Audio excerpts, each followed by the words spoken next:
figura en los 3 últimos periodos en lista sobresaliente y, de acuerdo al mérito de los antecedentes, ella se ha desempeñado al interior del Poder Judicial como secretaria del 30º Juzgado del Crimen de Santiago, como relatora de la Corte de Apelaciones de Santiago, como juez del 25º Juzgado Civil y como relatora de la Corte Suprema. Ha desarrollado asimismo actividades docentes en la Academia Judicial, desempeñándose en 19 oportunidades como docente, tanto en el programa de habilitación como en el de formación, en materias fundamentalmente de Derecho Procesal y Derecho Público, Recurso de Amparo y de Protección. De acuerdo a su currículum, su señoría, la ministra, ella cursa actualmente la maestría en Derecho Procesal Civil en la Universidad del Rosario, Argentina, teniendo su tesis en elaboración, y presenta asimismo un diplomado en Derecho de Familia, mención en Mediación de la Universidad de Chile. Judicialmente se ha desempeñado también como ministra en visita extraordinaria en causas por infracción a la ley de urbanismo, por violación a los derechos humanos, y es integrante de la Comisión de Género, No Discriminación e Igualdad de la Corte de Apelaciones de San Miguel, la Comisión de Estudios, Biblioteca y Base Jurisprudencial de la Corte de San Miguel y es ministra designada por la Corte Suprema como coordinadora de la política de género.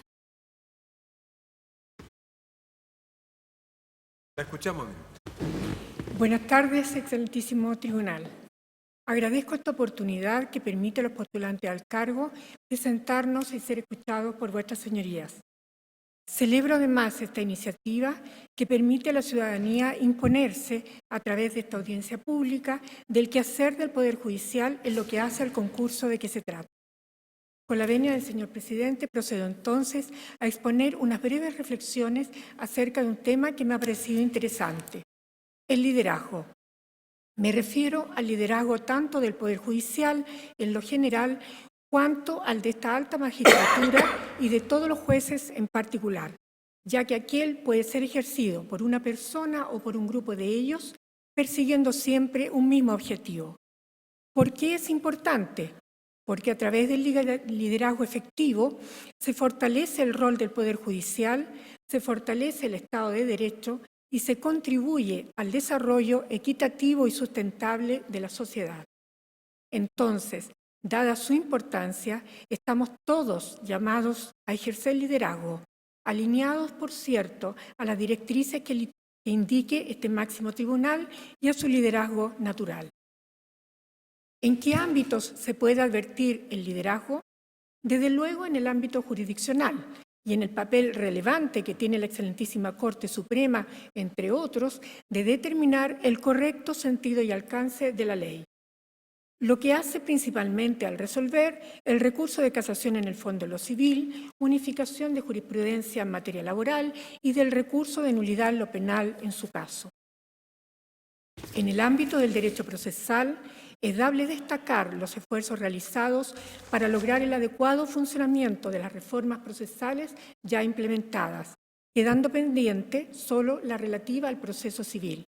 Recalcar el gran avance que ha significado la implementación de la Ley de Tramitación Electrónica y la permanente preocupación por el mejoramiento de los sistemas computacionales de tramitación, entre ellos, por ejemplo, el del CID-Corte.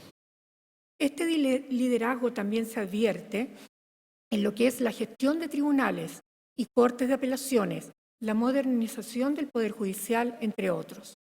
En lo concerniente al fortalecimiento del Poder Judicial y el Estado de Derecho, tiene relevancia, a mi juicio, algo no menor, que es la educación, a través de la cual es posible dar a conocer, a entender la labor del Poder Judicial, su rol en la sociedad y su relación con los demás poderes del Estado. Cito en este punto lo dicho por Mr. Peter Henry Gross, Lord Chief of Justice, ministro de la Corte de Gales e Inglaterra, en su discurso ante la Conferencia Judicial de las Cortes Supremas del G20 en octubre de 2018, cuando destacó la importancia del trabajo de los jueces en la educación cívica como un medio de alentar el entendimiento de su labor. Sostuvo que la educación es un medio esencial para explicar la importancia y función de la independencia judicial, la responsabilidad judicial al resolver, por cierto, los recursos dentro del ámbito de su competencia y la inamovilidad de los jueces. Explicando dichos temas, así como la extensión y los límites del Poder Judicial, indicó, solo se puede fortalecer la misión del Poder Judicial y el Estado de Derecho. El liderazgo y su contribución al cultivo de una cultura de derecho es posible advertir en innumerables iniciativas, entre las que destaco la cuenta pública anual del 1 de marzo, los discursos del señor presidente de la Excelentísima Corte Suprema, entre otras ocasiones en la ceremonia de juramento de abogados, las vocerías de este alto tribunal, la labor desempeñada por los distintos comités de esta Corte, la Secretaría de Género, la Comisión de Lenguaje Claro, los programas de difusión, la destacada labor de la Dirección de Comunicaciones con la difusión del noticiario judicial, las cápsulas educativas, la transmisión de seminarios y conversatorios, etc. La interesante labor también que están desplegando las secretarías técnicas que apoyan el trabajo de este máximo tribunal, la iniciativa del Bus de la Justicia como una manera de acercar la justicia a las personas, etc. Con todo, creo que sería interesante explorar una mayor vinculación con la sociedad a través de la educación cívica presencial.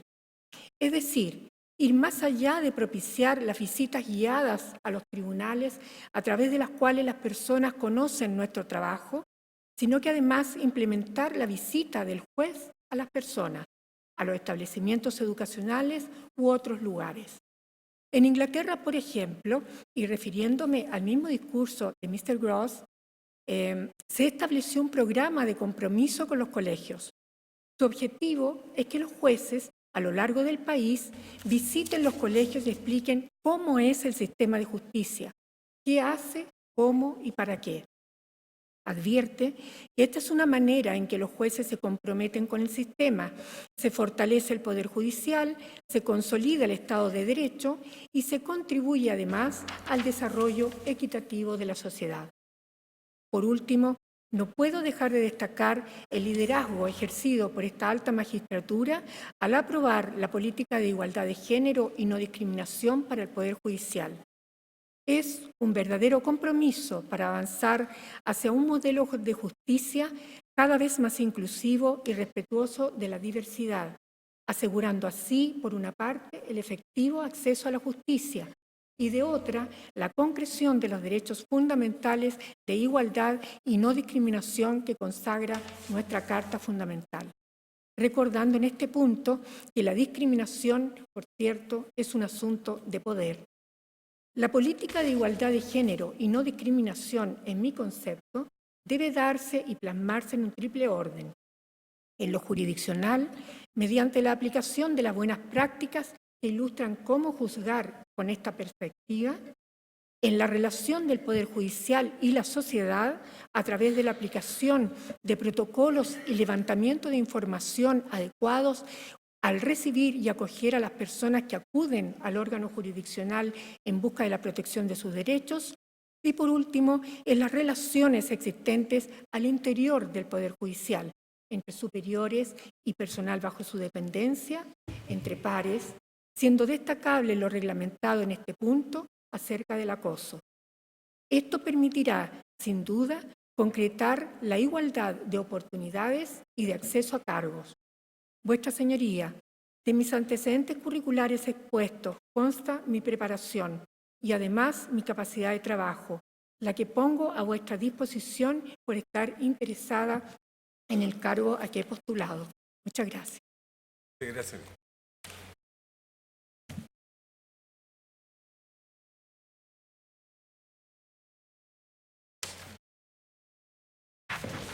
Escuchamos a Juan Cristóbal Mera.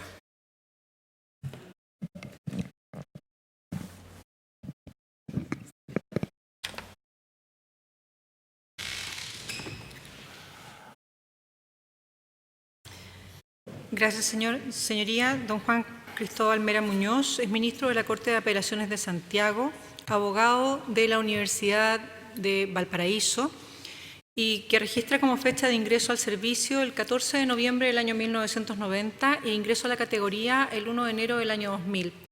Figura en lista sobresaliente en los últimos 3 periodos y en su carrera judicial se anotan los siguientes cargos: secretario del Juzgado de Letras de San Javier, secretario del primer Juzgado del Crimen de Valdivia, juez del segundo Juzgado de Letras de Osorno, juez del tercer Juzgado de Letras de Arica y relator de la Corte Suprema. Se ha desempeñado en actividades docentes en la Academia Judicial entre los años 2005 a 2017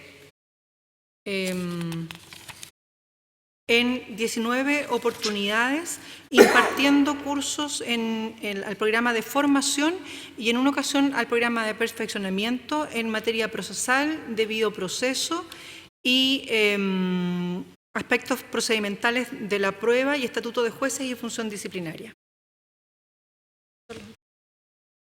Lo escuchamos, ministro. Gracias, señor presidente. Se me ha dado la posibilidad de hablar ante Vuestra Excelencia sobre un tema de mi elección.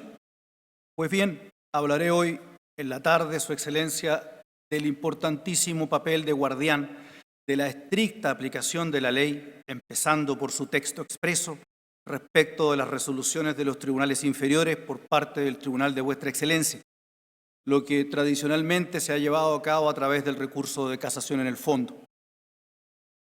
Este recurso, el de casación en el fondo, tiene su génesis moderno en la Francia revolucionaria en 1791 y nació no como uno jurisdiccional, sino de control legislativo dependiente de la Asamblea Nacional para vigilar a los jueces y reprimir a aquellos que se sustraían al imperio de la ley. Con el transcurso del tiempo, este organismo fue transformándose en uno jurisdiccional, colocado en la cúspide de las jerarquías judiciales como regulador positivo de la jurisprudencia. Se extendió su control de este modo no solo a la contravención expresa al texto de la ley, sino también a la interpretación errónea y a la falsa aplicación de la ley y a todos los errores injudicantes. Y traigo esto a colación, Su Excelencia, porque hoy, en el siglo XXI, con esta modernidad que muchas veces esconde un atavismo, un volver a antes de 1789, hay quienes creen que es moderno el juez que no obedece la ley. Y en realidad lo es tanto como el añorar el feudalismo o la esclavitud. El no respetar la ley es siempre algo malo, pero que los jueces sean los que no solo no apliquen su texto expreso a un caso concreto, sino que se ufanen de ello a veces, es muestra de que algo anda mal, muy mal. Y para esto está como remedio, entre otros, el viejo recurso de casación en el fondo, que por fortuna, en mi opinión, el legislador lo ha contemplado en el proyecto del nuevo Código Procesal Civil y que por alguna razón misteriosa lo ha olvidado en el Código del Trabajo, tal como olvidó el recurso por excelencia, la apelación. Luego, el no aplicar la ley, aunque nos sea odiosa, de moderno, nada, de atávico, mucho. Es volver a antes de 1791 y en realidad antes del 14 de julio de 1789, como ha sucedido en muchos otros temas que por prudencia y por tiempo no mencionaré. Pero he querido decir algo sobre la casación en el fondo, no a propósito de una disquisición técnica sobre un determinado recurso que la legislación procesal prevé, sino con relación a lo que hemos adelantado, a la tentación de los jueces de apartarse de la ley o lo que es lo mismo al denominado populismo judicial. En efecto, existe entre algunos de nosotros, Su Excelencia, la enorme tentación de hacer y deshacer a la hora de aplicar el derecho, de intentar solucionar los conflictos ajenos, midiéndolos no con la vara de la ley, que es nuestra obligación, sino con la vara de nuestras propias y determinadas concepciones acerca de también determinados temas, como si la República nos hubiese puesto en estos importantes cargos para hacer nuestra voluntad en circunstancias que ello debiera ser anatema, como que está penado en el artículo 223 del Código Penal. Fallar contra el texto expreso de la ley, entonces, no es hacer justicia, como algunos creen, es simplemente olvidar que una república de los jueces es lo peor que le puede pasar a una república de leyes. Es querer volver a la arbitrariedad judicial de antes del siglo de las luces. Y la principal herramienta que se tiene para combatir el populismo judicial, no la única, pero la principal, es el recurso de casación en el fondo, y todavía en su primera concepción, el controlar la aplicación del texto expreso de la ley, aunque parezca increíble que ello deba recalcarse en el siglo XXI y debiera ser, como debiera ser, un sobreentendido. ¿Qué relevancia puede tener, Su Excelencia, lo que un juez piense acerca, por ejemplo, del divorcio, del aborto, del tráfico de drogas, del matrimonio entre personas del mismo sexo, de cómo debiera regularse el empleo público, de lo más o menos rigurosas que deben ser determinadas penas? Pues ninguna relevancia. Tales tópicos son propios de la labor colegislativa que empece solo al presidente de la República y a los parlamentarios, de suerte que la respuesta judicial a un conflicto que se suscite en estos temas o en otros debiera ser perennemente una sola, la que diga la ley, la que ciertamente es interpretable, de eso no hay duda, mas esa interpretación debe hacerse como dice la ley, de acuerdo a los artículos 19 al 24 del Código Civil. Esto es, empezando por su tenor literal y no al revés, como parecen creerlo algunos, que empiezan con los misterios casi órficos del espíritu general de la legislación y con la inextricable equidad natural que ciertamente siempre coincidirá con la equidad que entiende el juzgador de turno, llevando arbitrariedad e incertidumbre a las relaciones jurídicas entre particulares y a las de estos con el Estado. Hoy parece pensarse por algunos, Su Excelencia, que debe seguirse el derrotero que fija una horda linchadora del siglo XXI, esto es, las denominadas redes sociales y la peor prensa, aquella de la permanente denuncia del permanente escándalo, y que los jueces debemos hacer precisamente aquello que dicha muchedumbre diga, olvidando que eso es renunciar a nuestro papel de jueces, olvidando así que eso es sencillamente miedo.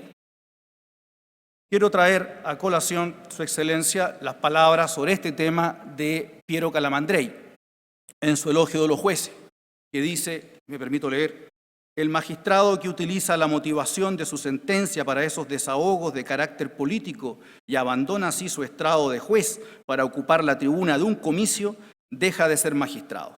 Agregando el procesalista italiano que la autoridad de cosa juzgada hace sagrada e indiscutible la decisión del magistrado, no las opiniones del politicastro que no puede emplear el sello judicial que el Estado le otorga para dar forma de sentencias a las charlas de café. De ahí la cita de Calamandrei. Creo firmemente que la labor de los jueces, Su Excelencia, en primer término y principalmente, es aplicar estrictamente la ley al mérito del proceso, y cuando renunciamos a ello, bajamos de nuestros estrados y nos sumamos a las hordas, a las que antes linchaban físicamente y ahora lo hacen en la red informática y en la prensa. Creo que preocuparnos por subir en las encuestas es un gravísimo error, pues se olvida que un juez popular es un oxímoron. Estricto cumplimiento de la ley al caso que arroja el también estricto examen de los antecedentes que entrega el proceso. Ese es nuestro deber. Nada más, señor presidente, pero nada menos. Gracias, señor presidente. Gracias, ministro. Me corresponde entonces a don Juan Manuel Muñoz.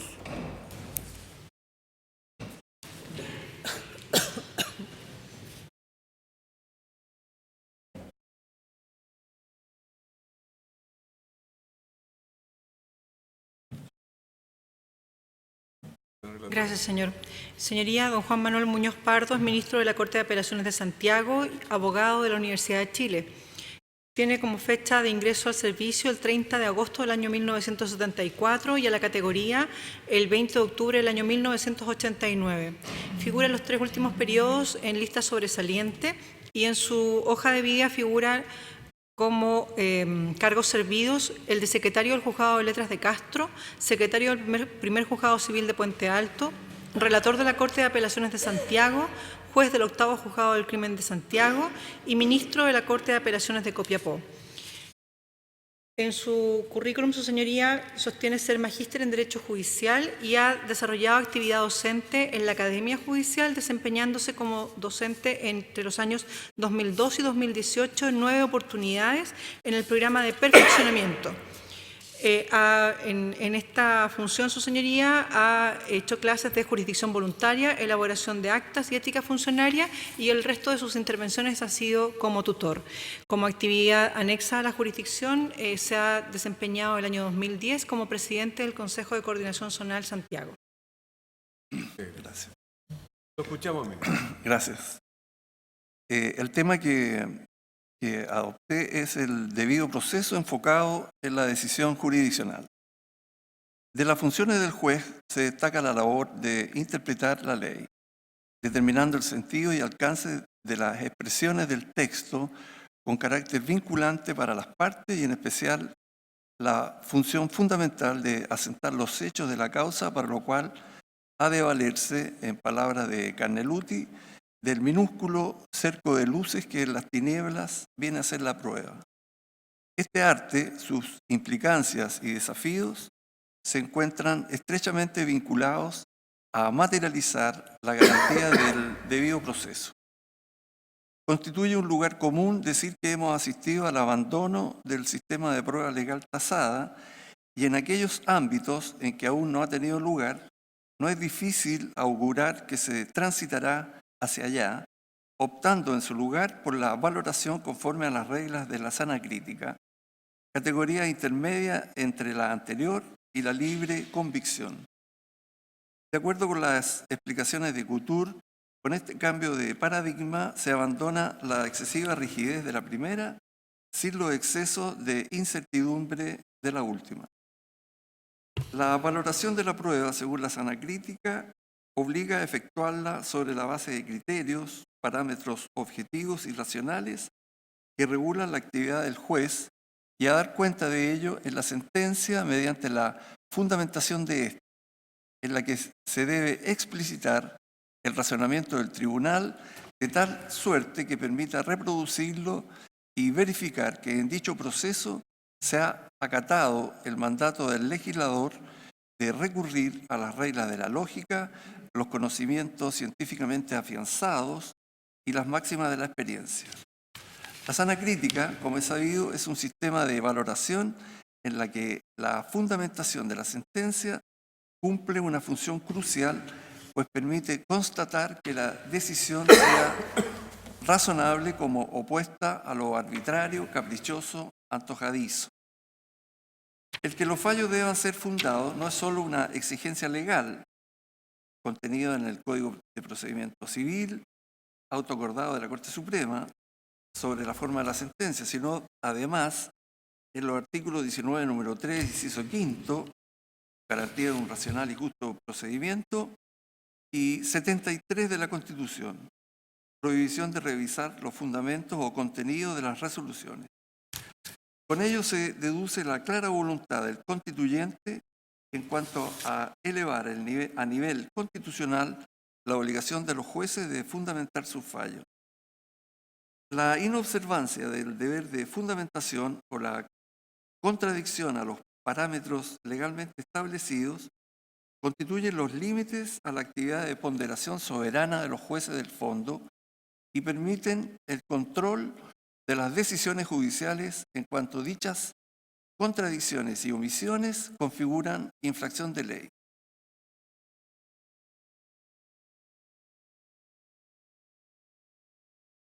Las implicancias que de ello se derivan en una sociedad democrática y los desafíos que representan con miras al control jurisdiccional de la toma de decisiones y su formulación, asimismo dan la posibilidad que los justiciables, los superiores y la comunidad toda verifiquen por su intermedio la vigencia del debido proceso.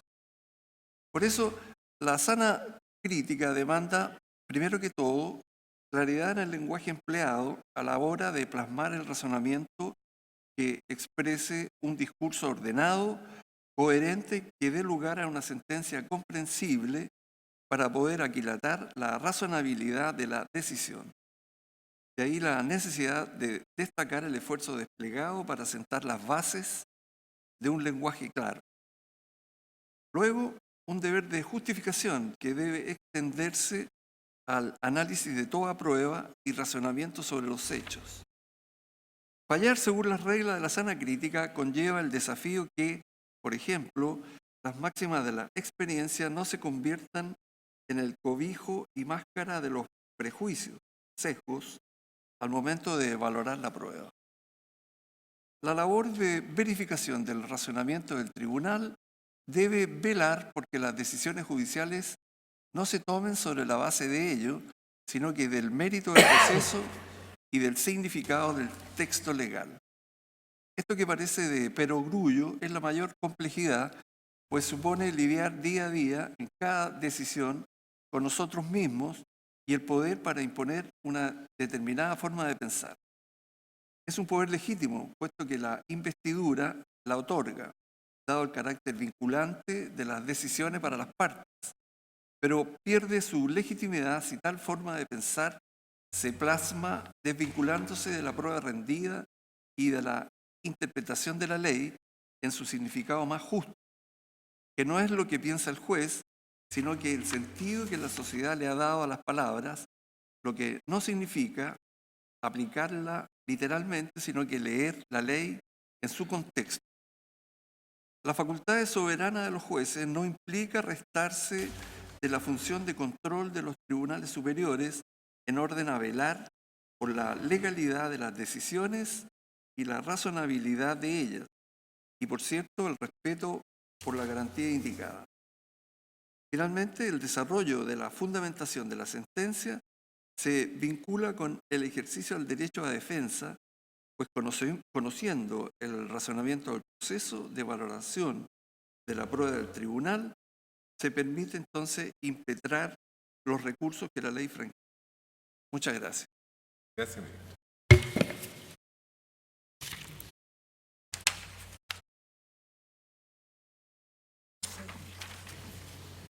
Don Jaime Arancibia le corresponde.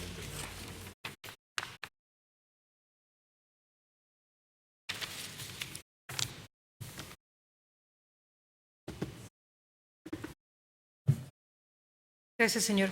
Señoría, don Jaime Arancibia Pinto, ministro de la Corte de Apelaciones de Valparaíso, es abogado de la Universidad de Chile, sede Valparaíso, y registra como fecha de ingreso al servicio el 16 de febrero de 1977 y a la categoría el 21 de enero del año 2002.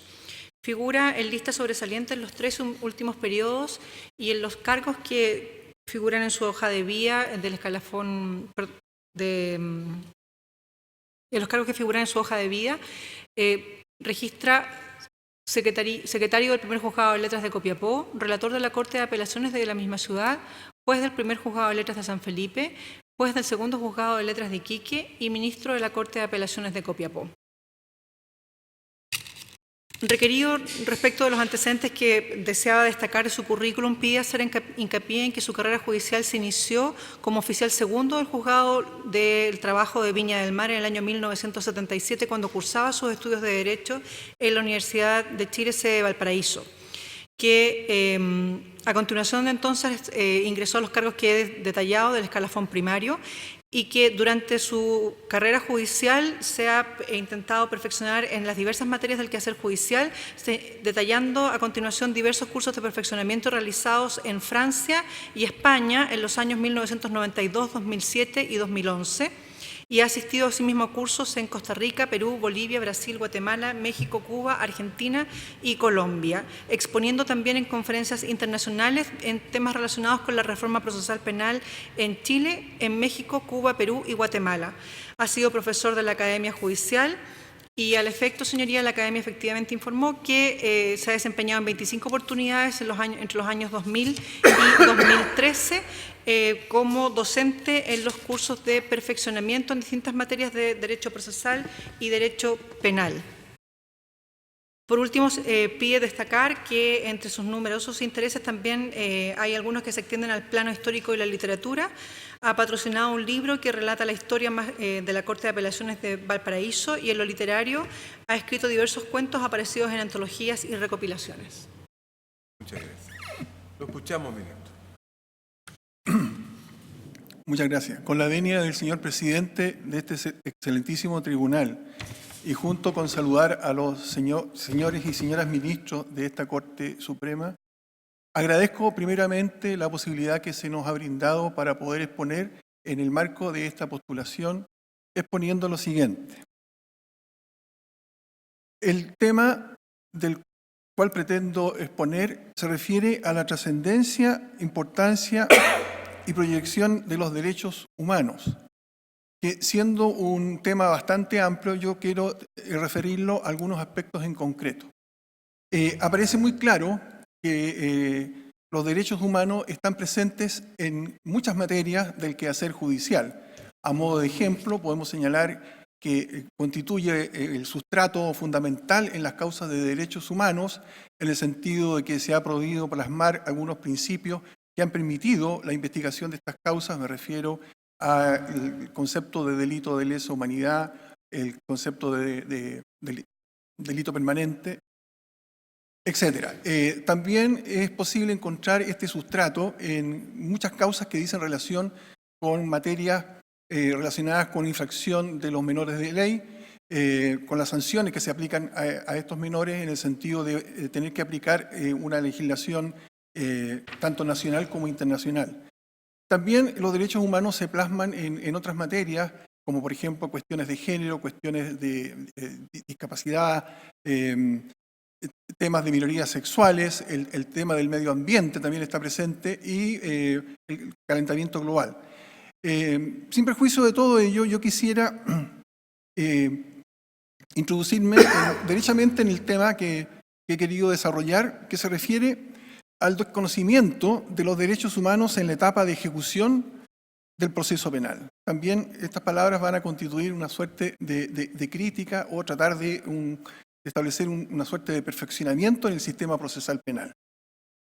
Respecto de la ejecución en el proceso penal, yo quiero destacar que existen, a mi juicio, dos situaciones actuales y problemáticas que apuntan a lo que voy a señalar a continuación. Me refiero a la libertad condicional y a las sanciones aplicables a los internos en los establecimientos penitenciarios. En cuanto a lo primero, la libertad condicional está regulada en el Decreto Ley 321 del año 1925.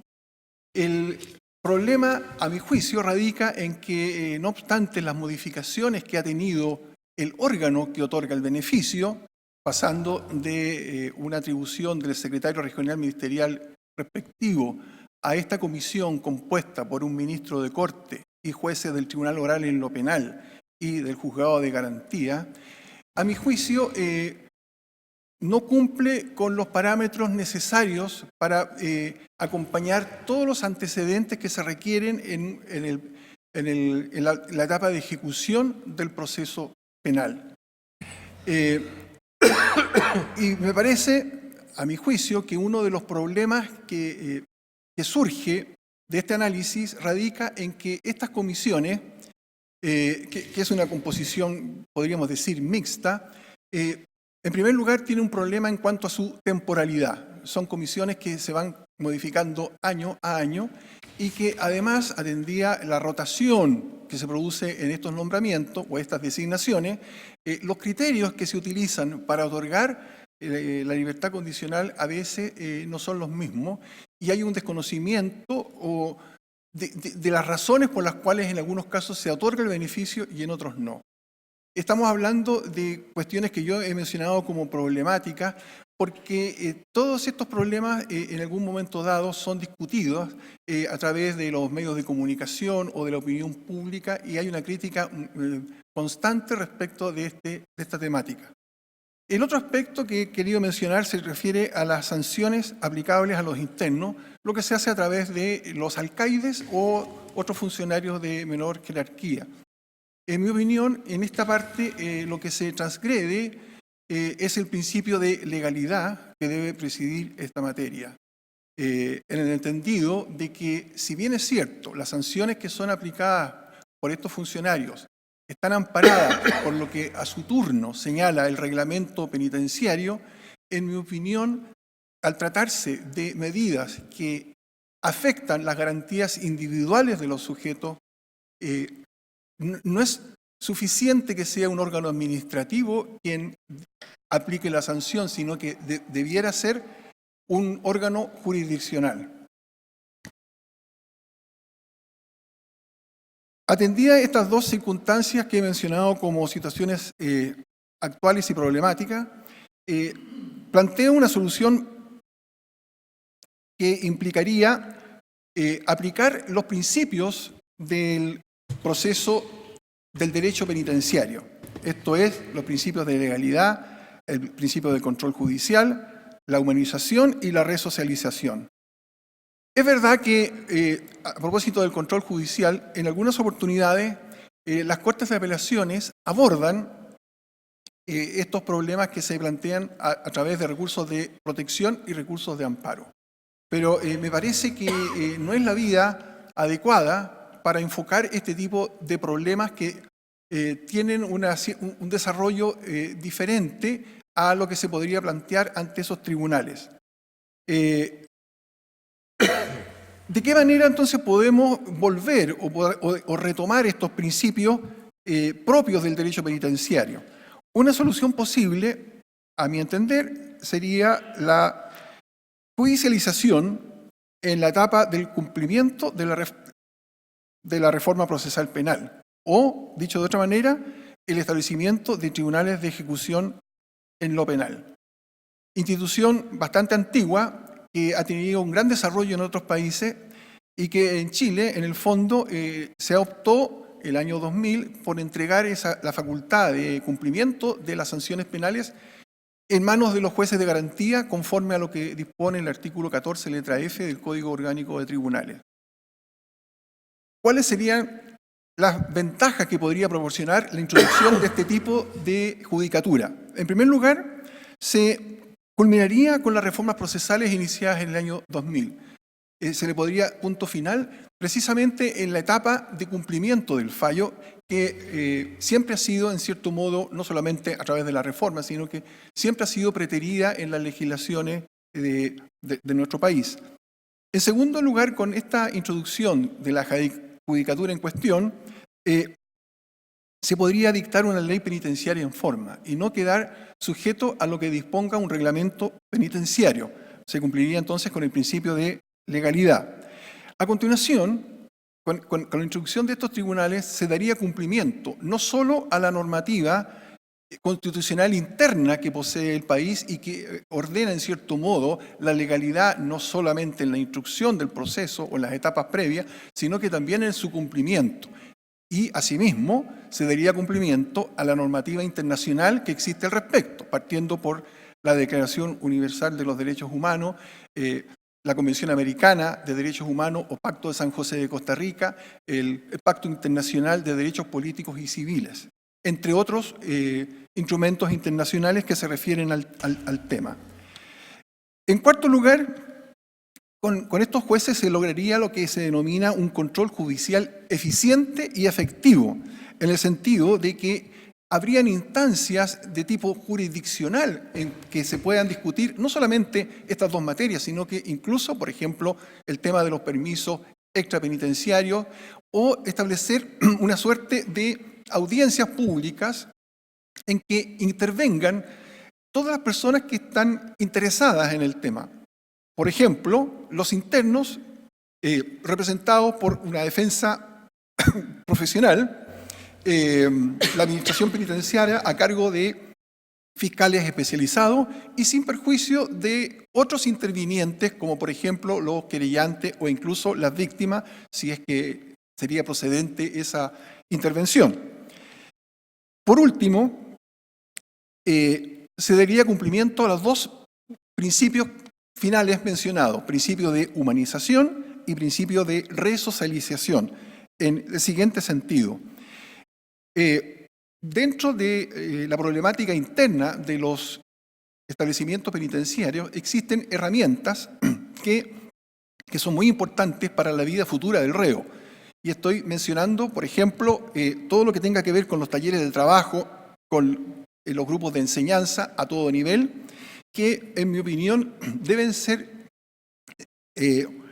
existir un seguimiento de parte de estos tribunales a través de lo que yo mencioné, estas audiencias, o dejar ese encargo a un personal especializado. pero bajo una supervigilancia de carácter jurisdiccional, porque también el control judicial permitiría que estas decisiones del juez de instrucción sean decisiones de primera instancia, dejando un recurso de apelación, pero de carácter ordinario de conocimiento de las respectivas cortes de apelaciones. En conclusión, en base a lo mencionado, he querido mencionar estas materias, estos aspectos que apuntan a la propensión a una mejor administración de justicia, o por lo menos a la preocupación que tiene el Poder Judicial de conocer en profundidad algunos de estos temas y plantear las reformas que sean necesarias a los órganos competentes, porque esas modificaciones, en mi opinión, tenderían precisamente a mejorar lo que es la administración de justicia. Muchas gracias. Gracias.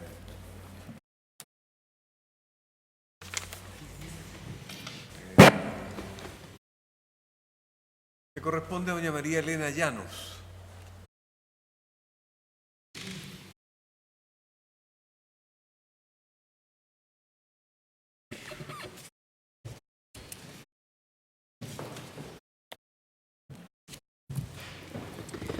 Señoría, doña María Elena Llanos Morales es ministra de la Corte de Apelaciones de Temuco, abogada de la Universidad de Chile, sede Valparaíso.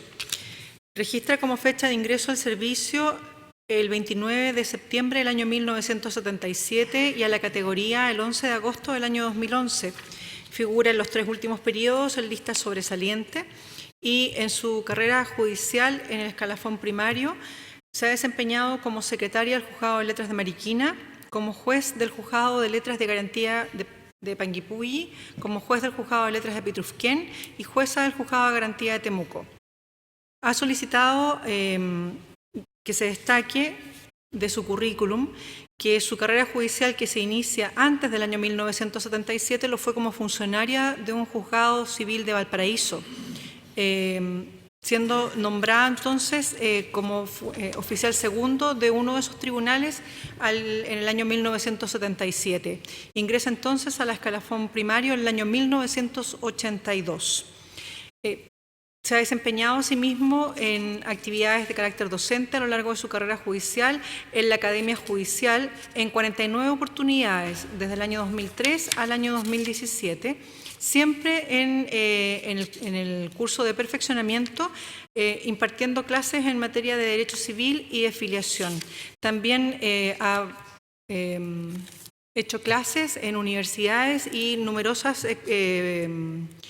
conferencias en la materia de su especialidad, Derecho de Familia, y se ha desempeñado asimismo en su jurisdicción, en el contexto de la unidad de familia, como encargada, participando en una mesa interinstitucional que se viene realizando hace ya 3 años con asistencia de jueces y juezas de familia con competencia en familia, consejeras y consejeros técnicos, Seremi de Justicia y demás representantes del Poder Ejecutivo, buscando mejorar entonces el funcionamiento de la judicatura en esta materia. En el año 2018, como encargada de familia de la Corte de Apelaciones de Temuco, también sigue participando en esta mesa interinstitucional con el apoyo del encargado del Centro de Observación y Control de Cumplimiento de Medidas de Protección, integra la Comisión de Infancia de la Asociación Nacional de Magistrados y en esta calidad le ha tocado comparecer ante el Ministerio de Desarrollo Social presentando la propuesta titulada ¿Por qué el tema de la infancia y adolescencia se debe abordar como política de Estado?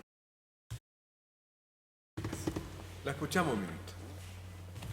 Con la venia de vuestra señoría, los señores y señoras ministras, vengo a exponer acerca de un tema que, como ya aparece de lo dicho por la señora relatora, ha sido como muy motivante en mi carrera judicial.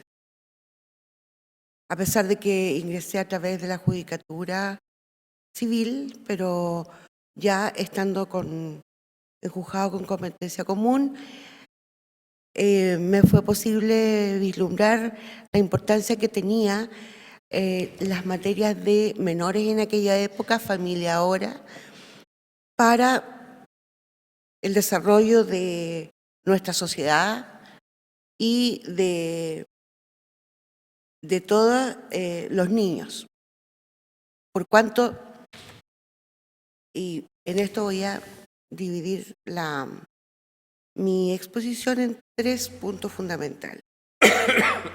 La unificación de la información, la capacitación y el control. En cuanto a la unificación de información, yo creo que no vamos a poder lograr efectuar bien nuestro trabajo y ayudar a una rehabilitación o eventualmente a una protección efectiva, sino es a través de la unificación de información. En estos momentos tenemos los medios para hacerlo. Un niño viene de una familia, viene de una mujer que pudo haber tenido problemas gestacionales, que luego debe haber tenido problemas de infancia. Todo aquello va a redundar en cómo va a ser esta persona después. Estos son hechos científicamente comprobados. Nosotros vamos a atender a lo que es el adolescente o el niño en la etapa en que llega a nuestro tribunal. Pero ignoramos todo aquello. Y aquí va entonces la unificación de información. Va a que el niño ha debido tener un historial de salud, ha debido tener un historial de educación antes de llegar al Poder Judicial. Y la proposición es que esa información sea compartida con el Poder Judicial. Los medios ahora sabemos que existen. Existen las plataformas, las claves restrictivas, únicas. Existe la protección como para compartir información. Esto, en definitiva, va a permitir que, teniendo el historial del niño o incluso del adolescente, podamos responder mejor a lo que se nos está pidiendo. Tenemos una experiencia de compartir información ya con la creación de los centros de observación y cumplimiento de medidas de protección. Por lo menos en nuestra jurisdicción, el centro ha estado trabajando y es muy importante la información que están recabando de los tribunales y de Sename en estos momentos y de los centros. O sea, podríamos decir que el germen de una plataforma compartida ya lo tenemos. En cuanto a la capacitación para quiénes, capacitación para jueces, para ministros, fiscales, ministros, funcionarios, consejeros técnicos, jefes de unidad, tanto de los tribunales de familia como de los tribunales con competencia en familia. ¿Y ello por qué? Considero que la legislación de familia, la jurisdicción de familia es particularmente delicada. No estamos tratando con una cosa que se hurtaron, estamos tratando con una persona que en lo sucesivo va a ser el futuro de nuestra sociedad. Por lo tanto, no podemos tener la misma mirada respecto de la jurisdicción de familia que respecto de la penal o la civil. De manera tal que es necesario que las capacitaciones se efectúen a todo un tribunal o a aquel tribunal de aquella parte que trata las materias de familia. ¿Qué tipo de capacitación? Capacitación tanto en las materias técnicas, pero también en el tema de autocuidado. Las materias que llegan a la jurisdicción de familia son particularmente delicadas. Se refieren, como ya dije, al ser humano. Por lo tanto, es necesario que tanto para los jueces y funcionarios de un tribunal como para los consejeros técnicos se tenga capacitaciones en lo relativo a principios básicos del materia familia y además del trato de usuarios que se les debe dar y además para los mismos jueces y funcionarios. Creo que ellos están sometidos a una gran presión, emocionalmente hablando. Y luego, finalmente, el control. Control. ¿Por qué? Creo que siempre es importante, y como se hace en la empresa privada, los controles nunca son malos. El doble control tampoco. Yo creo que eso es una ayuda para mejorar gestión. De manera tal que respecto de esta plataforma y esta manera de operar y de cómo ingresar la información, es necesario que haya control. ¿Y quiénes debieran controlar? Bueno, en primer lugar, por supuesto, jueces de familia quienes hacen visitas a los centros. Por lo tanto, ellos perfectamente pueden controlar que la información sea la misma que hay tanto en el juzgado como en el centro. Luego, los ministros. Nosotros, los ministros de Corte de Apelaciones, tenemos la obligación de visitar tribunales.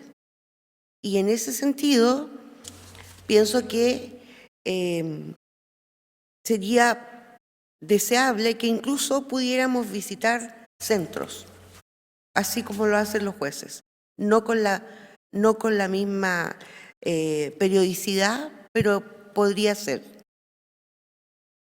Podría ser una materia más de los jueces que están, de los ministros que están dedicados a las materias de familia en cada corte. Necesitamos la información, necesitamos la capacitación y necesitamos un control.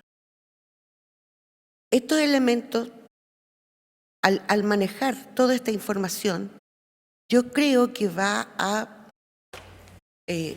reforzar la independencia del juez para decidir cómo debe resolver de acuerdo a la ley, como bien lo mencionaba el colega Juan Cristóbal Mera, e independientemente de otras consideraciones. Muchas gracias por escucharme. Muchas gracias.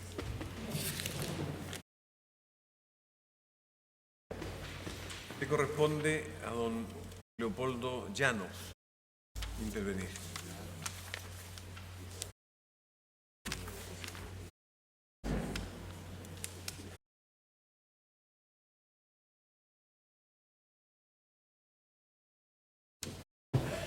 Gracias, señor. Señoría, don Leopoldo Llanos Sagristá es ministro de la Corte de Apelaciones de Santiago, abogado de la Universidad de Concepción.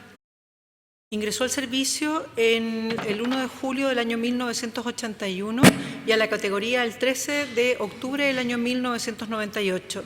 Figura calificado en lista sobresaliente en los últimos 3 periodos y de acuerdo a su hoja de vida, los cargos servidos en el escalafón primario son secretario del primer juzgado de letras de Angol, secretario del tercer juzgado de letras de Los Ángeles, juez del juzgado de letras de Nueva Imperial, relator de la Corte de Apelaciones de Temuco, juez del primer juzgado civil de Temuco y ministro de la Corte de Apelaciones de esa ciudad.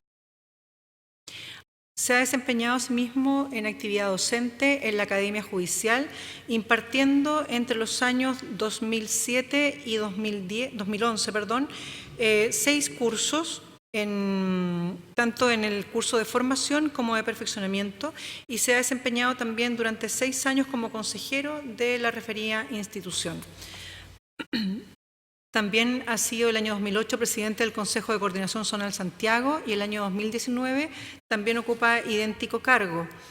Ha solicitado, su señoría, destacar de sus antecedentes curriculares las publicaciones que ha efectuado sobre temas jurídicos como el recurso extraordinario en el nuevo Código de Procedimiento Penal, sistema de recursos del Código Procesal Penal, el hecho y el derecho en el recurso de nulidad, principales cuestiones suscitadas en el nuevo proceso penal, síntesis del nuevo procedimiento, la mediación en el proyecto de ley sobre juzgados de familia y reforma procesal civil, como también la circunstancia de que ha efectuado cursos de perfeccionamiento en el extranjero en materia de derecho laboral, en derecho mercantil, en integración política y económica y en control de constitucionalidad de las leyes. También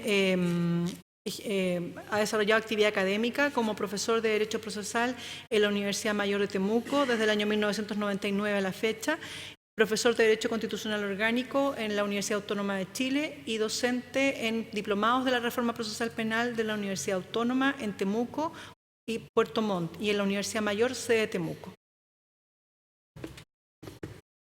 Lo escuchamos, ministro. Muchas gracias, señor presidente. Con la venia de su señoría excelentísima, voy a hacer una breve referencia del tema que elegí en esta presentación. El tema que me convocó y que me inspiró, digamos, para presentarme ante su señoría excelentísima, se refiere a la relación de los jueces con los medios de comunicación y con las redes sociales. Ahora, la razón por la cual este tema me indujo a exponer radica principalmente que respecto de la prensa o la relación del juez con los medios de comunicación, no estoy hablando de la institución como Poder Judicial, corporativamente, sino que como del juez individual o de la jueza individualmente, siempre ha sido un tanto compleja. Siempre han habido una serie de tensiones que muchas veces ha sido difíciles de resolver.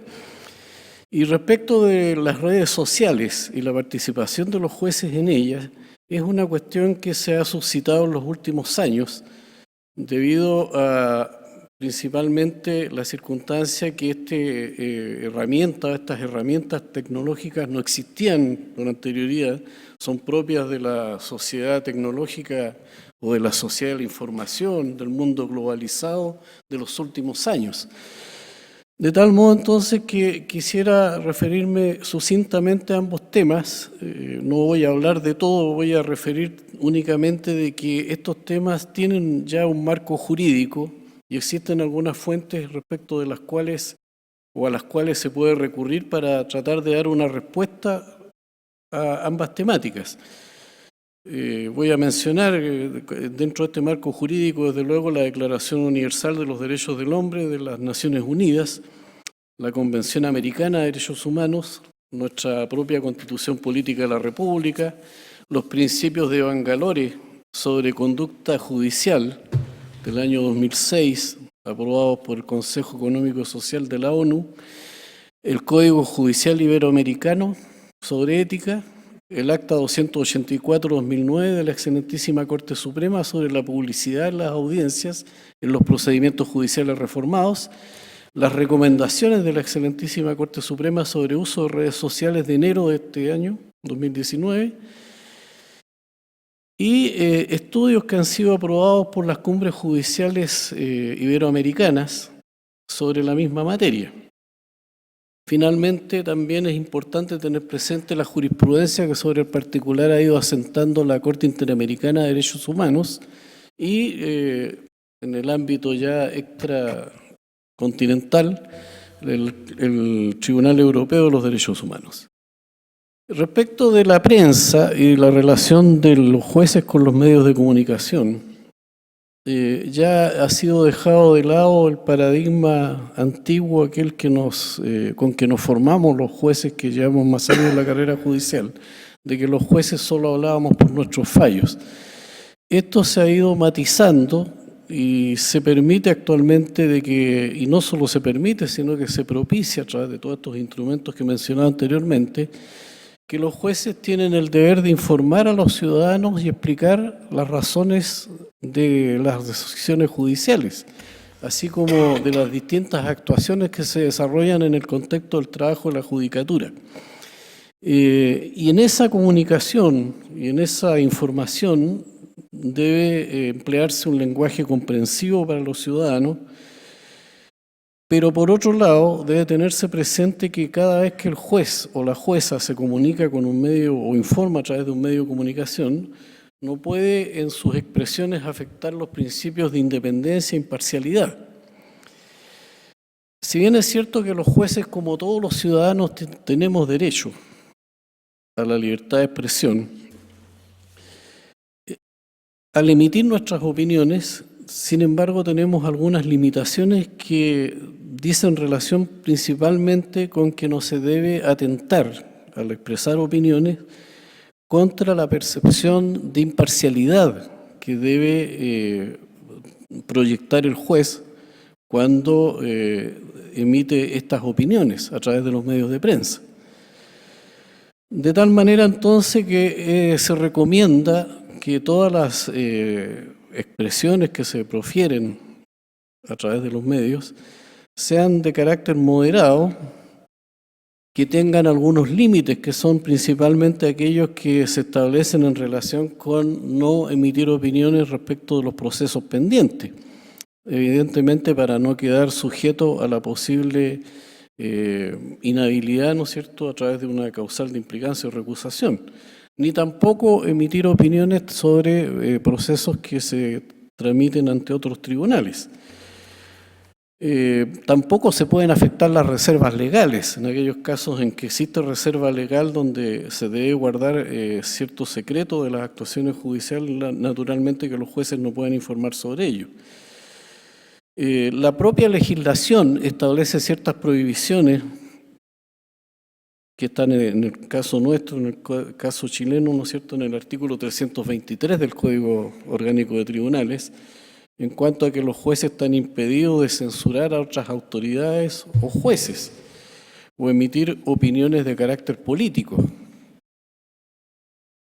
Por otro lado, hay que tener presente que la Cumbre Judicial Iberoamericana, respecto de las opiniones que los jueces emiten y de los límites que tienen en estos cuerpos que he señalado respecto a sus opiniones, se ha reconocido, sin embargo, de que estas limitaciones ceden ante la defensa del Estado de Derecho. Es decir, cuando está amenazado el Estado de Derecho o los derechos fundamentales, ahí es permisible que los jueces pudieran emitir algunas opiniones que escapan de estas limitaciones que hemos señalado anteriormente.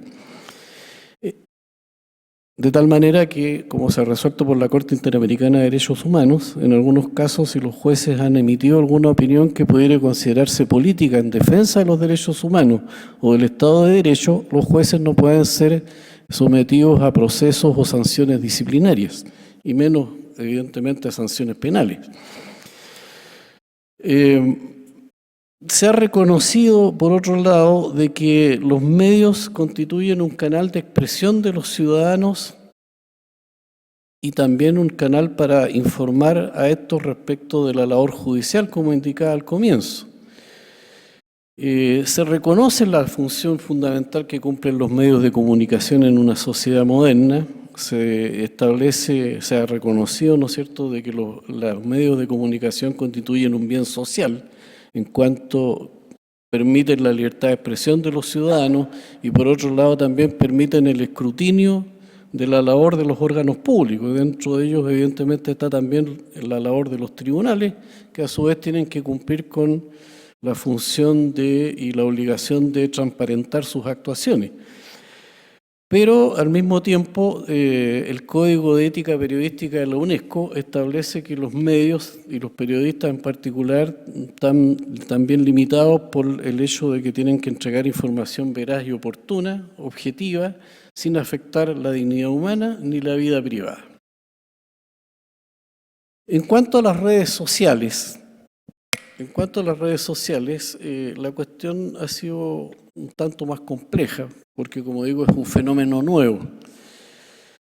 Pero sin embargo existe cierto consenso tanto a nivel de cumbre judicial iberoamericana como a través de diversos instrumentos como los que citaba inicialmente y a través de la jurisprudencia de los tribunales internacionales, de que la participación de los jueces en las redes sociales en principio no es censurable, por cuanto los jueces, al igual que todos los ciudadanos, y como ya lo dije a propósito de la prensa, tienen derecho a la libertad de expresión.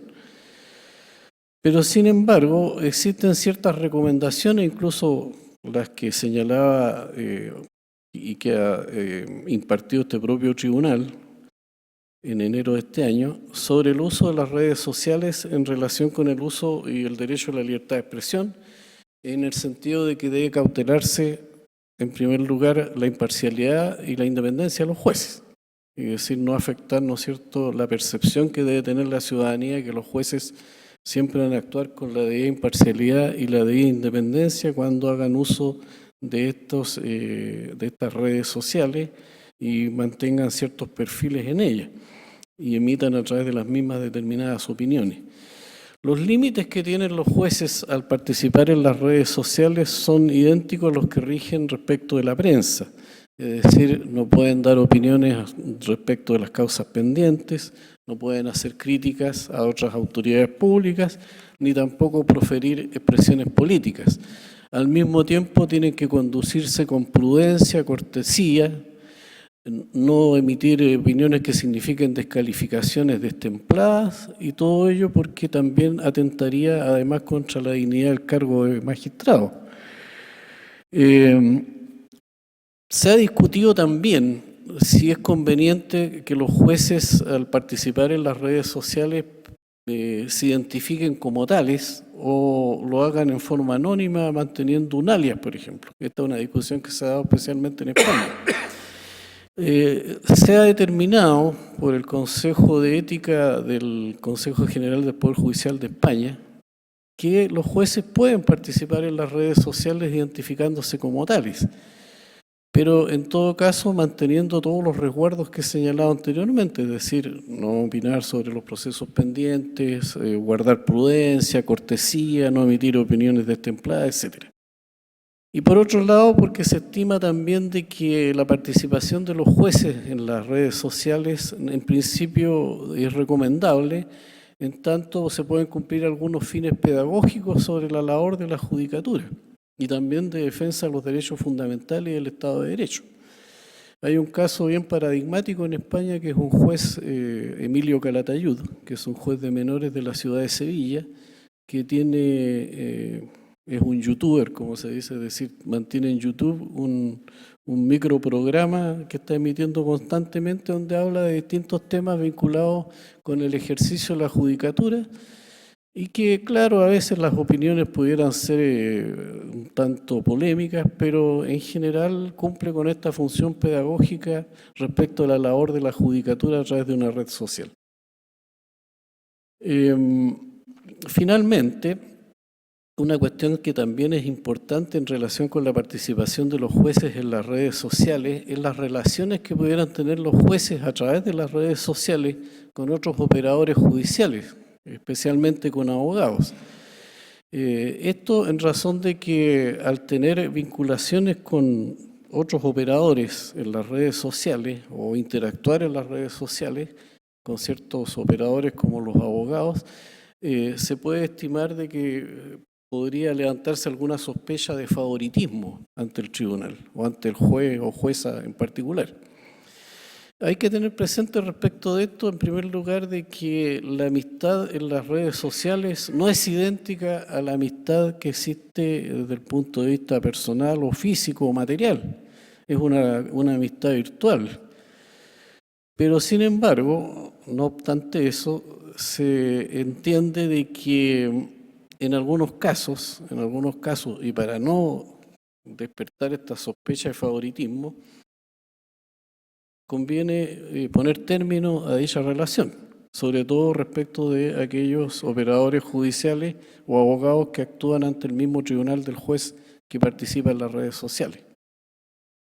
En conclusión, Su Señoría Excelentísima,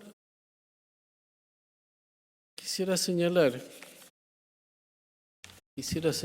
únicamente que debe existir una relación fluida, en primer lugar, entre los jueces y los medios de comunicación, a fin de transparentar y explicar a los ciudadanos el trabajo judicial y reconociendo la importancia de los medios como herramienta de expresión y escrutinio de la ciudadanía en una democracia. En segundo lugar, la participación en las redes sociales con los mismos fines anteriores no es en principio censurable, en tanto los jueces pueden usar de su derecho a la libertad de expresión y pudiera ser una herramienta para acercar a la justicia a los ciudadanos y explicar el trabajo de la judicatura. En tercer lugar, siempre deben resguardarse los límites propios de la función judicial para no afectar la imagen de imparcialidad que deben proyectar los jueces y deben preservarse los principios de cortesía, deferencia y prudencia en la emisión de opiniones a través de las redes sociales especialmente. Cuarto, por ningún motivo se deben emitir opiniones sobre causas pendientes, censurar a otros órganos y dar a conocer críticas de carácter político. Quinto, finalmente, el juez puede participar identificándose en las redes sociales, pero siempre teniendo en vista que si bien tiene libertad de expresión como cualquier ciudadano, ésta se encuentra sujeta a los límites ya señalados. Es cuanto quería exponer, su señoría excelentísima. Muy bien, muchas gracias. Don Miguel Vázquez.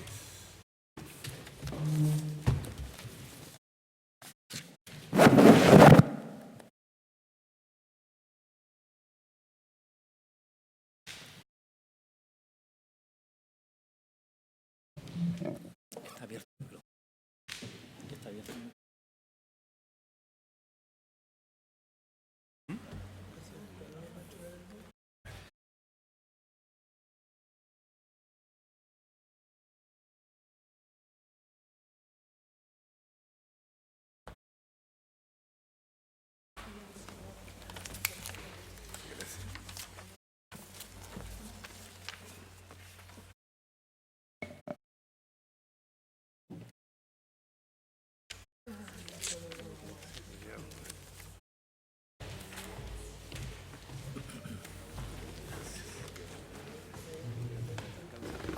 Bien, díganos, señora. Gracias, señor.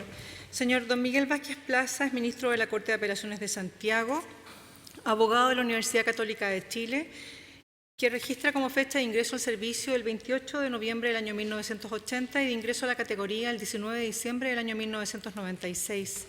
Figura en lista sobresaliente en los últimos 3 años y dentro de los cargos servidos en el escalafón primario se encuentra el de juez del Juzgado de Letras y Garantía de Andacollo, juez del segundo Juzgado de Letras de Valle, juez del primer Juzgado de Letras de La Serena, ministro de la Corte de Arica, ministro de la Corte de Apelaciones de Arica y ministro de la Corte de Apelaciones de Rancagua. Hace presente que tiene diplomados en Derecho Procesal Penal de la Universidad del Desarrollo y otro título de experto en Derecho de la Universidad Católica de Chile. También su señoría se ha desempeñado como docente en la Academia Judicial, en el curso de formación en el año 2005 y en los cursos de habilitación en los años 2016 en Derecho Procesal Penal y como tutor los años 2013 y 2016. En el ámbito docente también se ha desempeñado como profesor auxiliar de Derecho Civil en la Escuela de Derecho de la Universidad Católica del Norte, de Introducción al Derecho y Derecho Laboral en la Escuela de Auditoría de la Universidad de La Serena, profesor de Derecho de Minería en la Universidad de Tarapacá, de Derecho Procesal Orgánico, Derecho Procesal Civil y Derecho Procesal Penal en la carrera de Técnico Universitario Asistente Jurídico de la Universidad de Tarapacá, de Derecho Procesal en la Escuela de Derecho de la misma Universidad de Tarapacá y miembro del equipo docente de la Corte Mayor de la Universidad Mayor desde abril del año 2017. Lo escuchamos, ministro. Por favor. Con la autorización entregada por el señor presidente de este excelentísimo tribunal, vengo a efectuar la exposición a objeto de optar al cargo de ministro de este mismo tribunal. El tema que he elegido, dentro de la libertad que se nos ha dado, es el de la desigualdad en las cargas jurisdiccionales. Esto es el desequilibrio del trabajo diario que existe entre tribunales de diferentes jerarquías o de igual jerarquía.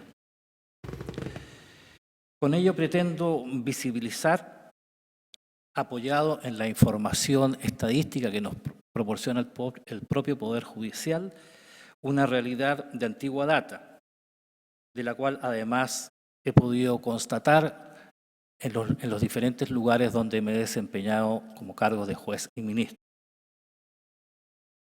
En razón del tiempo asignado, he acotado solo a algunos aspectos este tema. El que no solo afecta a quienes ejercen la jurisdicción en dichas funciones, sino que también a los usuarios, en especial a aquellos lugares en que por la mayor cantidad de ingresos terminan dilatándose los procesos y la resolución de los mismos. Lo que no tiene que ver con quienes desempeñan la función jurisdiccional, sino que con factores ajenos respecto de los cuales se requiere, en algunos casos, de soluciones legislativas. Y también pueden haber soluciones administrativas que este excelentísimo tribunal también ha decretado en algunas oportunidades.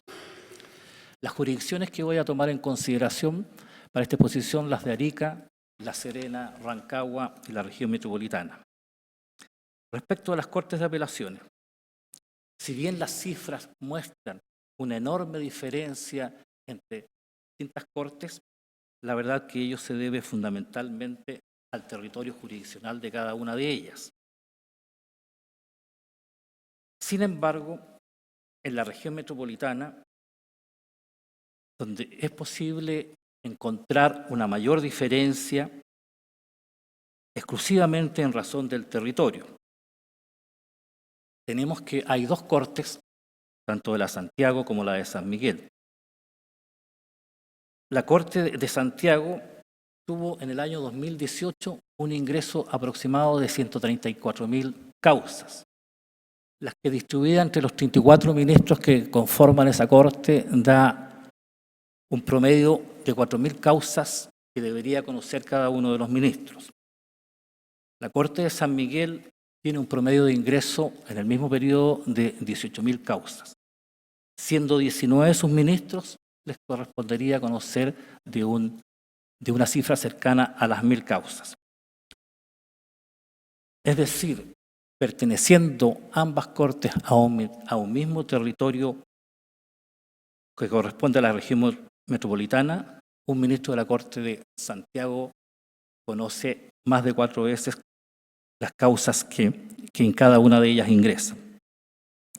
Pero por otra parte, en la Corte de San Miguel, el promedio de término de esas causas alcanza 31 días. En cambio, en la Corte de Apelaciones de Santiago, a 87 días.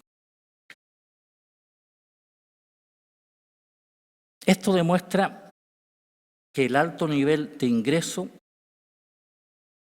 influye considerablemente el tiempo en resolver el territorio jurisdiccional, lo que obviamente afecta de manera determinante a los usuarios que requieren de soluciones prontas y rápidas. Lo anterior es una razón poderosa para exigir medidas a lo que este excelentísimo tribunal no ha estado ajeno. Es el caso que en el año 2005 se llegó al Parlamento una moción para crear una segunda Corte de Apelaciones de Santiago y en el año 2014 más o menos se pretendió también un proyecto que incluía la creación de 3 Cortes de Apelaciones. Ambos proyectos no pudieron llegar a buen puerto. La propuesta que estimo resulta viable sin incurrir en mayores gastos para el erario nacional es que se sumen las 2 cortes y se dividan por 3, de manera que cada una de estas se dividan en determinadas materias, una que conozca asuntos civiles, otra asuntos penales y otra de cada los asuntos de familia, laboral y otros aspectos administrativos. Dividiendo el número de ministros de acuerdo a las materias asignadas, utilizando para ello las fuentes que nos entregan las estadísticas del Poder Judicial.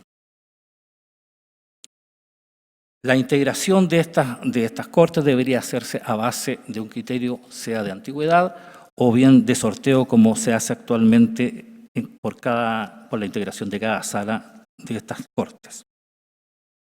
La duración debería ser por lo menos de 3 años, a objeto de lograr una especialidad y una mayor certeza para los usuarios. Este sistema llevaría consigo ciertos beneficios, como es en la administración y gestión de cada una de estas cortes. El conocimiento más rápido, con mayor celeridad de los asuntos que se entregan a ellas.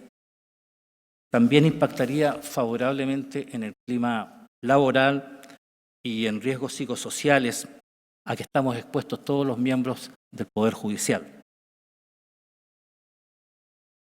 En este sentido, el protocolo de riesgos psicosociales de la Asociación Chilena de Seguridad, que es una de las herramientas que se aplican al Poder Judicial, de manera expresa, concluye, leo textual, la buena distribución del trabajo debe formar parte fundamental de la práctica en el centro de trabajo respectivo.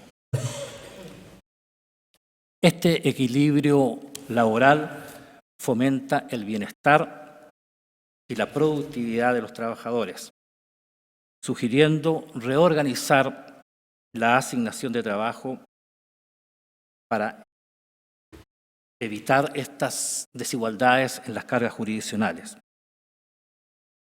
En cuanto a la infraestructura, en la actualidad se cuenta con los edificios necesarios para recibir adecuadamente a cada una de estas cortes. En materia penal, me referiré exclusivamente a la situación de los juzgados de garantía de la región metropolitana, toda vez que en ella, si bien el ingreso está vinculado exclusivamente al factor territorio, que es un factor de la competencia, al momento de evaluar el trabajo diario se produce una desigualdad en la carga laboral.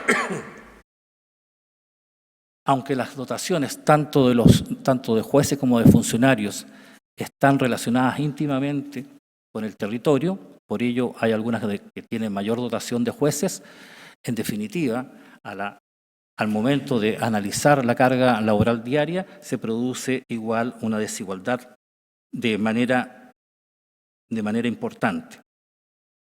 Por eso sugiero que debe ocuparse el mismo criterio de la distribución que utilizan los tribunales civiles para los objetos de la carga jurisdiccional que cada uno de ellos debe tener. Esta distribución debería replicarse al interior de cada tribunal de manera de evitar el permanente conflicto que se produce entre administración y jueces. En materia civil, si bien entre los juzgados de una misma comuna representan un equilibrio en el ingreso de causas, lo cierto es que entre tribunales de similar tipología se produce también una diferencia sustancial. Por ejemplo, en la ciudad de Arica hay 3 juzgados de competencia civil. Cada uno de ellos conoce alrededor de 4.200 causas. En el juzgado de La Serena hay también 3 juzgados, pero conocen 7.000 causas. En la ciudad de Rancagua hay 2 juzgados que conocen cada uno de ellos 13.000 causas. En la ciudad de Santiago hay 30 juzgados que conocen alrededor de 45.000 causas. La diferencia de ingresos es tremenda, pero esta realidad muestra un hecho indesmentible, que hay lugares donde la dotación de funcionarios o de jueces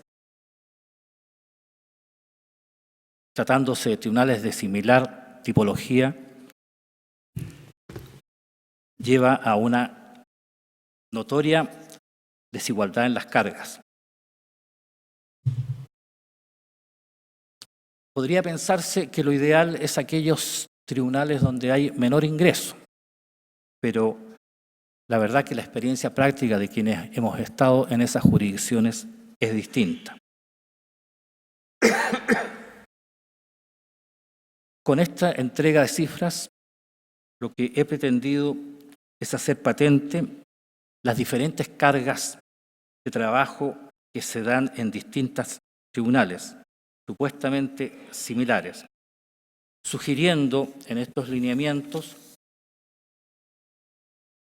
que si bien son preliminares, apuntan a optimizar la distribución laboral, propendiendo a una carga igualitaria en materia de trabajo jurisdiccional y que resulta ser un asunto tan relevante en nuestro desarrollo diario.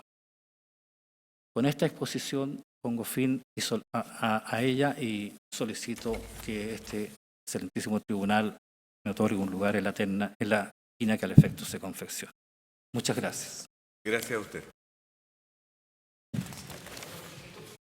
¿Cómo no?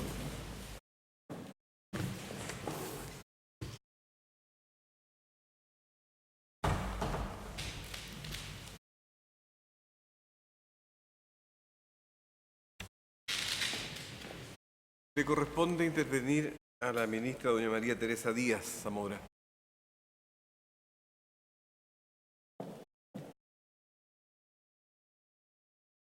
Señoría, doña María Teresa Díaz Zamora es ministra de la Corte de Apelaciones de San Miguel, abogada de la Universidad Católica de Chile. Registra como fecha de ingreso al servicio el 25 de marzo de 1992 y a la categoría el 7 de septiembre de 2004. Se ha desempeñado como juez del Cuarto Juzgado del Crimen de San Miguel y como relatora de la Corte de Apelaciones de San Miguel también.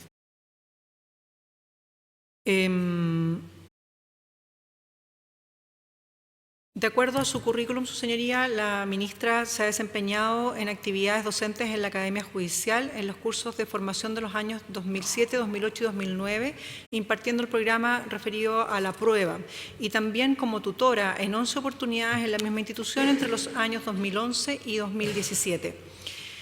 Refiere en su currículum haber realizado distintos programas de actualización jurídica y diplomados en Derecho Laboral y Estado de Derecho y Reformas a la Justicia. Y también pasantías en Canadá a propósito de un taller sobre justicia restaurativa en menores infractores de ley patrocinado por la Embajada de Chile en ese país y la agregada científica. También ha asistido a más de 30 seminarios en distintas materias y ramas del derecho. Se ha desempeñado como presidenta del tribunal al cual pertenece, como ministra de su corte en el Consejo de Coordinación Zonal de San Miguel y entre el año 2016 y 2018 ha sido representante de su corte ante el Consejo Superior. Muchas gracias. La escuchamos, ministra. Excelentísimo tribunal. Con la venia del señor presidente y de las señoras ministros y ministros presentes en esta audiencia, voy a comenzar mi exposición haciendo presente y pidiendo disculpas que hasta hace 2 exposiciones el tema que voy a abordar no había sido tratado. En efecto, me voy a referir al tema jueces y redes sociales. Algunas consideraciones previas al respecto. El ejercicio de la función jurisdiccional supone exigencias que no rigen para el resto de los ciudadanos en términos del alcance de la misma y del necesario resguardo de los valores de independencia e imparcialidad que obligan al juez a mantener una conducta que debe preservar la dignidad de esta función. El punto es cómo se ejerce la función jurisdiccional resguardando dichos valores y a la vez la libertad de expresión como valor individual del juez. La revisión del Acta 212 del 2007 de la Excelentísima Corte Suprema y de los instrumentos iberoamericanos relacionados con la ética judicial dan cuenta que en todos estos instrumentos aparecen como transversales los principios de imparcialidad, independencia e integridad.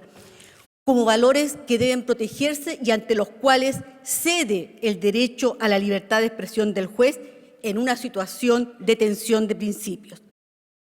Y la razón es clara, es que la protección de la función jurisdiccional es una expresión de la soberanía, de la democracia y la paz social en última instancia.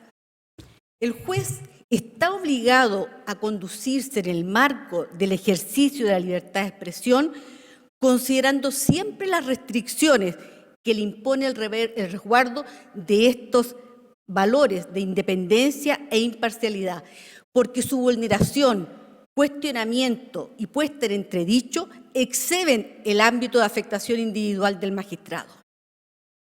A propósito de lo que se viene diciendo, no resulta menos importante y por el contrario de toda contingencia reconocer que aún existe como debate vigente en nuestro país y en el resto del mundo el juicio mediático que suele hacer el público en relación a la función judicial en general y a los jueces en particular en los casos que les corresponde participar. Por ello es necesario que el juez se conduzca acorde a los lineamientos éticos enunciados a fin de garantizar los valores de independencia e imparcialidad y así de este modo evitar la divulgación de información falsa, errónea, sesgada, para que, con el objeto superior de proteger el principio de inocencia de los justiciables y evitar asimismo la acusación y juzgamiento de estos fuera de la sala de un tribunal. En el ámbito de las redes sociales, cabe señalar que los jueces somos titulares del derecho a la libertad de expresión y en ejercicio de ese derecho podemos ingresar al mundo virtual de las redes sociales como de hecho ocurre. Actualmente son muchos los jueces que participan en estas redes sociales identificadas como Twitter, Facebook, Instagram, LinkedIn u otras redes sociales. Algunos lo hacen por inclinación y otros porque es difícil mantenerse al margen de las redes sociales en nuestra actual sociedad. Porque estas redes sociales se han convertido en verdaderos vehículos de relaciones sociales y de información de uso generalizado. Pero así como no hay duda de que es legítimo que los jueces participen o participemos en las redes sociales, tampoco hay duda de que esta actividad puede generar conflictos con los principios éticos que rigen la labor judicial y comprometer nuestra dignidad, nuestra imparcialidad y nuestra independencia. Yo visualizo 3 problemas en el uso de las redes sociales. Un primer problema dice relación cómo se identifica el juez en las redes sociales. Un segundo grupo de problemas viene dado por las relaciones que establecen los jueces en las redes sociales. Y un tercer problema dice relación con los contenidos que publicamos en las redes sociales y nuestra reacción frente a los contenidos ajenos. En relación al modo como nos identificamos, la pregunta que hay que hacerse es si es correcto identificarse con nombre, apellido e indicar nuestra calidad de juez o, por el contrario, si debemos usar un alias o lo que se denomina nickname. Ambas opciones, a mi juicio, son válidas, pero ambas entrañan riesgos. En el caso que el juez se identifique como juez, estará sometido a una responsabilidad mayor, porque su conducta en las redes sociales será objeto de escrutinio y es posible que sus opiniones o sus comentarios sean tomados como representativos de la opinión del Poder Judicial, lo que necesariamente no ha de ser así. Este punto está tratado en la 4ª recomendación sobre uso de redes sociales elaborados por el Comité de Modernización de fecha 21 de enero al cual ya se ha aludido y en el que se señala textual, en caso de abrir perfiles en las redes sociales, los integrantes del Poder Judicial evaluarán las potenciales consecuencias de identificarse como miembros del Poder Judicial. Por otra parte, los jueces que eligen usar un alias o nickname corren el riesgo que a través del anonimato se relajen en su comportamiento e incurran en un lenguaje o en una conducta inapropiada. En mi opinión, parece ser que la opción en todo caso de identificarse como juez es aquella que acarrea mayor responsabilidades. Ahora bien, todos estos peligros se pueden evitar. El juez que se identifica como tal en una red social debe estar consciente en todo momento que cuando opina sobre cuestiones relacionadas con el quehacer judicial, debe manifestar claramente si lo está haciendo a título personal o está, por el contrario, transmitiendo una opinión de la judicatura. Y el juez que opta por participar en la red social utilizando un alias o nickname debe ser igualmente consciente y tener presente que ese anonimato no le sirve para comportarse en forma reprobable ni apartarse un ápice de los deberes éticos en tanto juez. Estos resguardos deben extremarse cuando se trata de redes sociales abiertas, esto es, aquellas que exceden el ámbito íntimo o familiar de un juez. Un segundo grupo de problemas tiene que ver con las relaciones que establecemos en estas redes sociales, a propósito de las amistades, de los seguidores, de los contactos que hacemos en las redes sociales. En otros países se ha discutido si el solo hecho de que un juez mantenga una amistad en Facebook con una parte o con un abogado puede llegar a inhabilitarlo en el conocimiento de una causa. Y en principio se dice que no, a raíz de que el concepto, como ya lo dijo el colega, de amistad en las redes sociales tiene un significado muy amplio. Pero aún así parece razonable exigir a los jueces que seamos cautos a la hora de establecer con quiénes nos vamos a relacionar en las redes sociales, ya que ello puede poner en riesgo nuestra independencia y nuestra imparcialidad. En este sentido, la tercera recomendación del Comité de Modernización orienta a los miembros del Poder Judicial en el sentido de que deben evaluar el significado que tiene admitir o no a una persona a su universo de contactos en el marco de una red social. Agrega, tratando de evitar cualquier comunicación con aquellas personas que como partes, abogados u otros profesionales de la justicia intervengan en algún asunto del que en ese momento están participando. A su vez, en noviembre de 2015, la Comisión Iberoamericana de Ética Judicial adoptó un dictamen sobre los aspectos éticos de la participación de los jueces en las redes sociales y en síntesis dice que ella no resulta cuestionable, pero sí lo es cuando la red en la que participan gira en torno al seguimiento e implicancia en el debate político partidista u en asesoramiento jurídico. Asimismo, esta comisión dijo que no era preciso al juez ocultar su calidad de tal. Por último, están los problemas relacionados con los contenidos que publicamos en las redes sociales o nuestras reacciones frente a contenidos de terceros. No cabe duda que las redes sociales han cambiado el modo en que nos relacionamos en la sociedad. Y así, situaciones que antes quedaban dentro del ámbito privado, como un cumpleaños, un paseo al exterior o el simple hecho de mirar un programa de televisión, hoy pueden ser objeto de miles de publicaciones en redes sociales como Instagram. En este punto, los jueces deben ser cuidadosos y, sobre todo, debemos evitar la sobreexposición, aunque no haya nada de reprobable en lo que hacemos, pero la sobreexposición puede en definitiva comprometer la dignidad de nuestro cargo. Hay redes ahora que por sus propias características permiten e incluso fomentan esos debates agresivos y reflexivos en que con frecuencia se caen descalificaciones o en difamaciones. Aquí el juez, a la hora de participar en estas redes sociales en ejercicio de su libertad de expresión, debe tener particular cuidado de dirigirse a los demás participantes con respeto y cortesía, evitando caer en provocaciones y fomentando en todo momento una actitud positiva.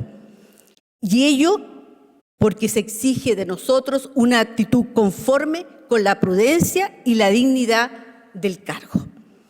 Otro dilema es el referido a la reacción en relación a los contenidos ajenos. También aquí el punto clave es tener conciencia, es ser conscientes y sopesar la relevancia que puede tener una simple actividad de dar un clic en un me gusta o retuitear una foto, una noticia, un comentario.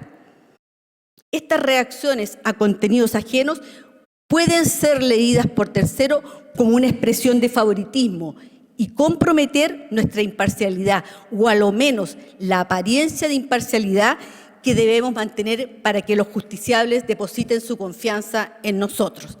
Por ende, también en este tipo de acciones se debe actuar con mucha cautela. En conclusión, y con esto termino porque resumí mi presentación, la participación de los jueces en las redes sociales per se no es contraria a la ética judicial. Sin embargo, es innegable que esta actividad involucra riesgos desde el punto de vista de la ética judicial, riesgos que se pueden y se deben evitar, actuando en forma consciente y con extrema prudencia para no menoscabar la dignidad del cargo o afectar nuestra independencia o imparcialidad. Muchas gracias, señores. Bien, muchas gracias, ministro. Han comparecido todos los postulantes y quiero agradecerles el interés que han manifestado, sobre todo por someterse a estas reglas que indudablemente no son cómodas para nosotros todavía. Muchísimas gracias. Concluida la audiencia.